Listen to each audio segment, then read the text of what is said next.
अस्सलाम वालेकुम। Welcome to एमरात। दोस्तों, दो टॉपिक्स पर बात करने जा रहे हैं। पहला बात करेंगे कि लाहौर के एरिया के ऊपर पाकिस्तान ने इंडिया का एक ड्रोन शॉट डाउन किया है। ये मामला आप कहने को जितना सिंपल है, ये उतना ही ज़्यादा गंभीर और कॉम्प्लेक्स भी है। और ख़ास तौर पर जिस तरह पाकिस्तान और इंडियन साइड पर रिसेंटली दोबारा से ऑफिशियल लेवल पर थ्रेट एक दूसरे को किया जा रहा है, और एक और इशू बन सकता है इस कॉन्टेक्स्ट में।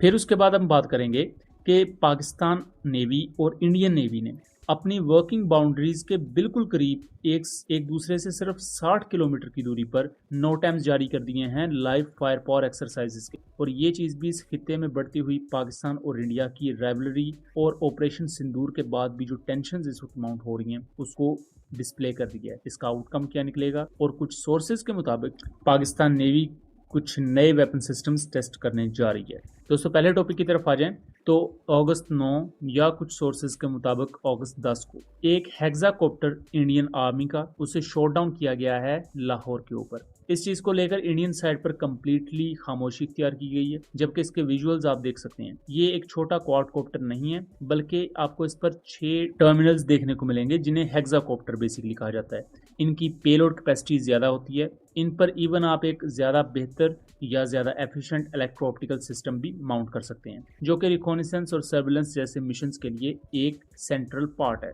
इंडिया ने ऑपरेशन सिंदूर के टाइम पर भी इजरायली मेड ड्रोन्स को पाकिस्तान की तरफ लॉन्च किया था, जो बेसिकली कामिकाजी ड्रोन्स थे, और पाकिस्तान ने ये तमाम ड्रोन्स शॉट डाउन कर दिए थे। उनके मलबे की पिक्चर्स, वो तमाम चीजें रिलीज की गई। अब इस तरह के हेक्साकॉप्टर्स या ड्रोन्स को पाकिस्तानी साइड पर दोबारा भेजा जा रहा है, क्योंकि लाहौर में पाकिस्तान मिलिट्री की बहुत सी इंस्टॉलेशंस हैं। इवन पाकिस्तान के एयर डिफेंस सिस्टम की कुछ यूनिट्स भी वहां पर मौजूद हैं। तो लाहौर इंडिया के लिए स्ट्रेटेजिकली बहुत ज्यादा अहम है, और एक ऐसा पॉइंट भी है जहां से इंडिया सरप्राइज हो सकता है। और ऑपरेशन सिंदूर के दौरान भी पाकिस्तान ने मल्टीपल ड्रोन्स को लाहौर में मौजूद एयर डिफेंस सिस्टम और इलेक्ट्रॉनिक वॉरफेयर सिस्टम्स के थ्रू जैम किया था। ये ड्रोन जैसे ही पाकिस्तान की सरहद क्रॉस करता है, उसके फौरन बाद ही इसके खिलाफ सॉफ्ट किल मेजर्स को एक्टिवेट किया जाता है, और पाकिस्तान के इलेक्ट्रॉनिक वॉरफेयर सिस्टम के थ्रू इसे क्रैश करवा दिया जाता है। इसके ऊपर से एक रिकॉनिसेंस कैमरा भी रिकवर हुआ है, जिसका सिंपल एज दैट मतलब यही था कि पाकिस्तान की मुख्तलिफ इंस्टॉलेशंस को मैप आउट किया जाए और उनके बारे में इंफॉर्मेशन गैदर की जाए। ऑपरेशन सिंदूर के बाद भी इंडिया की तरफ से रिसेंटली बयान आ रहे हैं। अभी एक बहुत ही ज्यादा वियर्ड किस्म का इंडियन एयर चीफ का बयान आया है कि उन्होंने पाकिस्तान के 5 या 6 एयरक्राफ्ट हवा में शॉट डाउन कर दिए S-400 का यूज करते हुए, जिसका इवन इंटरनेशनल ओशंस भी मजाक उड़ा रहे हैं, क्योंकि 6 एयरक्राफ्ट शॉट डाउन कर दिए और मलबे की पिक्चर आपके पास एक जहाज की भी नहीं है, तो ऐसा तो नहीं चलता। इवन दो कि इंडिया के जहाज पाकिस्तान ने जब गिराए तो उनके मलबे की पिक्चर आधे आधे घंटे के अंदर ही सोशल मीडिया पर और हर जगह आ गई थी, और उस चीज को इंटरनेशनल मीडिया ने भी वैलिडेट कर दिया था। लेकिन इंडियन एयर चीफ ने जो बात कही है उससे साफ अब पता लग रहा है कि वो अपनी नौकरी बचाने के लिए किसी भी हद तक जा रहे हैं। अब दोस्तों, इसी के बाद दूसरा टॉपिक जो अगेन बहुत ज्यादा अहम है कि पाकिस्तान और इंडियन नेवी ने 11 अगस्त और इसी टाइमलाइन के अराउंड 2 नोटैम्स जारी किए हैं अपने अपने एरियाज में।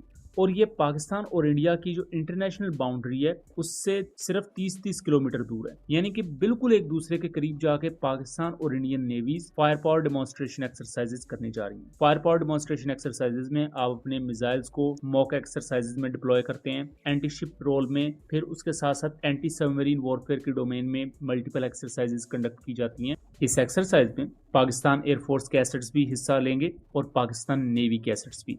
इसी के साथ साथ इंडियन साइड पर इंडियन नेवी की डिस्ट्रॉयर्स और फ्रिगेट्स हिस्सा लेंगी, बट इंडिया अपने एयरक्राफ्ट करियर को पीछे ही रखेगा, क्योंकि माजी में भी ऑपरेशन सिंदूर के टाइम पर भी वो एयरक्राफ्ट करियर को पाकिस्तानी पानियों के नजदीक नहीं लाए थे, क्योंकि इंडिया का जो एयरक्राफ्ट करियर है इसकी एयरक्राफ्ट कैरिंग कैपेसिटी इतनी ज्यादा कम है कि ये अपना जो मेन रोल है यानी पावर प्रोजेक्शन करना, जो कि बेसिकली एयरक्राफ्ट करियर का काम होता है, वो नहीं कर सका। तो ये इंडिया के ऊपर उल्टी एक लाइबिलिटी है। अगर एक एयरक्राफ्ट करियर भी हिट हो गया तो पूरी नेवी का मोराल डाउन हो जाएगा। और सेम यही हमने इंडियन एयरफोर्स के साथ भी देखा था कि जब इंडियन एयरफोर्स का राफेल शॉट डाउन हुआ तो 2 दिनों के लिए इंडियन एयरफोर्स ग्राउंड हो चुकी थी, और इस चीज को खुद चीफ ऑफ डिफेंस स्टाफ जो इंडिया के हैं उन्होंने भी कंफर्म किया हुआ है। बट अब जो इंडियन एयर चीफ के बयान आते हैं वो उससे कंप्लीटली डिफरेंट है, और उनके कोई सबूत भी नहीं दिखाए जा रहे, जिसकी वजह से इन बयानात को इवन इंटरनेशनल मीडिया पर और इवन इंडिया के अंदर भी सीरियसली नहीं लिया जा रहा। और यही वो वजह है जिस पर भक्त अब गुस्सा कर रहे हैं कि हमारे एयर चीफ ने अगर बात की है तो दुनिया उसको क्यों नहीं सुन रही। वो इस वजह से नहीं सुन रही बिकॉज आपके एयर चीफ ने कोई सबूत नहीं दिए। पाकिस्तान ने जब सबूत दिए थे तो पाकिस्तान के तो सबूत देने से पहले ही पूरे सोशल मीडिया पर इवन जो लोकल लोग थे उन्होंने एयरक्राफ्ट के मलबे की पिक्चर्स शेयर करना शुरू कर दी थी कि ये इंडिया के ये एयरक्राफ्ट गिरे हैं। पाकिस्तान ने बाद में फिर अपनी ऑफिशियल प्रेस रिलीज में भी वो तमाम विजुअल्स चलाए और यहाँ डिसेसिवली सबको पता है कि एयर सुप्रीमेसी और एयर सुपीरियोरिटी पाकिस्तान के पास थी।